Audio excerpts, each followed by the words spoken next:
salam sejahtera kepada Dr. Anwar Puyok dan rakan-rakan sekalian. Saya, Lucia Rabai Anak Enggong, 70252 mengharapkan doktor dan rakan-rakan dalam keadaan sehat dan juga sentiasa stay safe.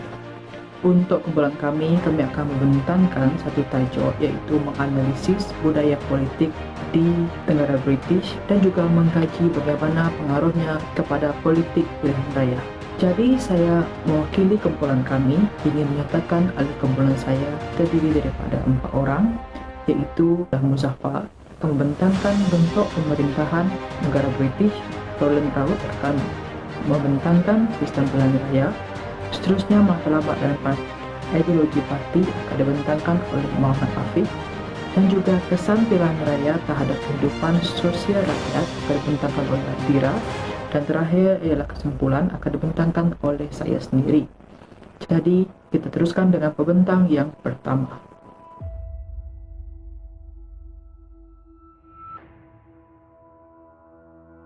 Bentuk sistem pemerintahan di negara British ini adalah bersifat monarki, yang mana raja bertindak sebagai ketua negara dan tahtanya akan diwarisi secara turun-temurun, namun raja juga tertakluk kepada perlembagaan.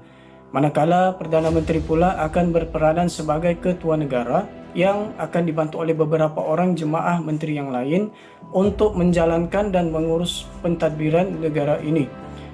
Terdapat 3 sistem pemerintahan yang wujud di negara British ini, antaranya ialah eksekutif, legislatif dan juga judiciary. Eksekutif, yang mana ketua negara adalah raja dan juga ketua pemerintah kerajaan adalah Perdana Menteri. Perdana Menteri haruslah memenangi pilihan raya dan juga mendapat pungutan suara majoriti di Parlimen untuk menjadi Perdana Menteri. Manakala legislatif pula, Parlimen akan bersidang di Istana Westminster. Istana Westminster ini terbahagi kepada 2, iaitu House of Lords dan juga House of Commons, iaitu Dewan Pertuanan dan juga Dewan Rakyat. House of Commons ini dianggotai oleh ahli-ahli yang dipilih, manakala House of Lords pula dianggotai oleh ahli-ahli yang dilantik.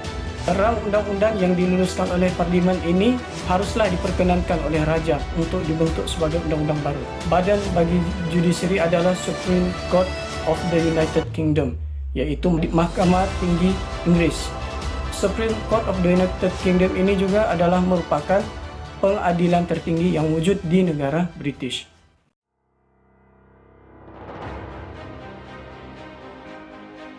Dalam sistem pilihan raya di Britain dibahagikan kepada 650 kawasan tempatan yang disebut sebagai kawasan parlimen, dan kawasan tersebut diwakili oleh 1 anggota parlimen atau MP di Dewan Rakyat. Semua warga negara Commonwealth Britain, Ireland atau yang layak yang tinggal di negara Britain dan berumur 18 tahun atau lebih pada tarikh pilihan raya berlangsung dapat untuk turun mengundi. Warga Britain yang tinggal di luar negara dan telah didaftarkan untuk mengundi di Britain dalam tempoh 15 tahun terakhir juga dapat mengundi. Pilihan raya umum Britain dijalankan berdasarkan asas first past the post.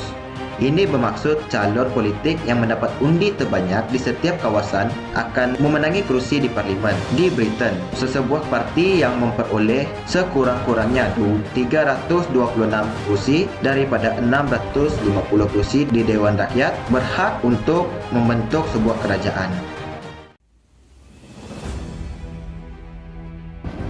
Selain itu, setiap parti politik mempunyai matlamat dan perjuangan masing-masing.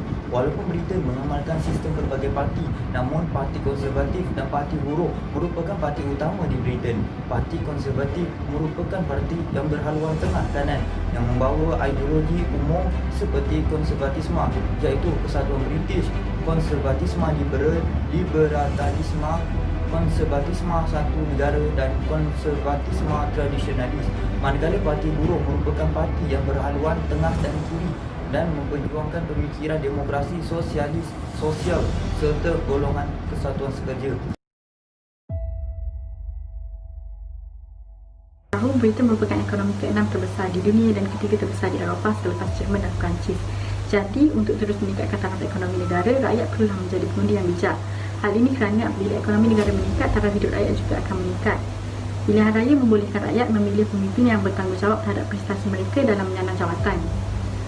Proses pilihan raya di Britain yang bersifat kompetitif serta memberi pengetahuan kepada orang awam tentang manifesto kelebihan, inisiatif dan hala tuju bagi memajukan negara amatlah penting. Di sini dapat kita lihat bahawa ianya akan memberi kesan yang baik terhadap rakyat di mana mereka akan menjadi rakyat yang berfikir supaya dapat memilih pemimpin yang bersifat responsif terhadap pemerintahan negara demi menjamin kesejahteraan hidup rakyat. Kesimpulannya, budaya politik di British mempunyai cara dan budaya mereka sendiri dari segi sistem pemerintahan, sistem pilihan raya, ideologi bersama parti politik, dan kesan terhadap masyarakat. Jelaslah bahawa budaya politik ini telah mempengaruhi keadaan politik di negara mereka seperti negara lain juga. Oleh itu tidak heranlah negara British mempunyai sistem pemerintahan yang unik, dan sistem ini masih lagi digunakan oleh beberapa buah negara seperti Malaysia, Jepun, dan lain-lain. Itu saja pembentakan untuk kemudian kami. Sekian, terima kasih.